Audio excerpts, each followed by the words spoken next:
ایسے bank account کے جس میں مخصوص مقدار رقم رکھنے کی شرط کے ساتھ بینک والے آپ سے اے ٹی ایم اور چیک بک کے چارجز وصول نہیں کرتے، اور اگر آپ وہ رقم نہ رکھیں تو پھر وہ آپ سے اس کے چارجز لیں، تو اس حوالے سے ایسے اکاؤنٹ کھلوانا کیسا ہے؟ دیکھیں، کرنٹ اکاؤنٹ کھلوانا تو جائز ہے،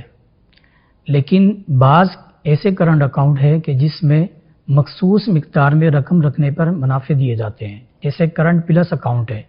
کہ اس میں ایک شرط ہوتی ہے کہ اگر آپ اتنی رقم ہمارے بینک اکاؤنٹ میں جو آپ نے کھلوایا اس میں رکھیں گے تو اس کی بنیاد پر آپ کو اے ٹی ایم کارڈ کی فیس نہیں لی جائے گی، اور آپ کے دیگر جو چارجز ہیں وہ معاف ہو جائیں گے، ختم ہو جائیں گے یا کم ہو جائیں گے۔ تو یہاں پر یہ جو کرنٹ پلس اکاؤنٹ کھلوایا جاتا ہے، یہ سب منافع اس قرض کی بنیاد پر ملتے ہیں، اور شریعت کا اصول یہ ہے کہ قرض کی بنیاد پر جو نفع آتا ہے وہ سود ہوتا ہے۔ علماء کرام نے ایسے اکاؤنٹ کھلوانے کو سودی معاہدہ قرار دیا ہے،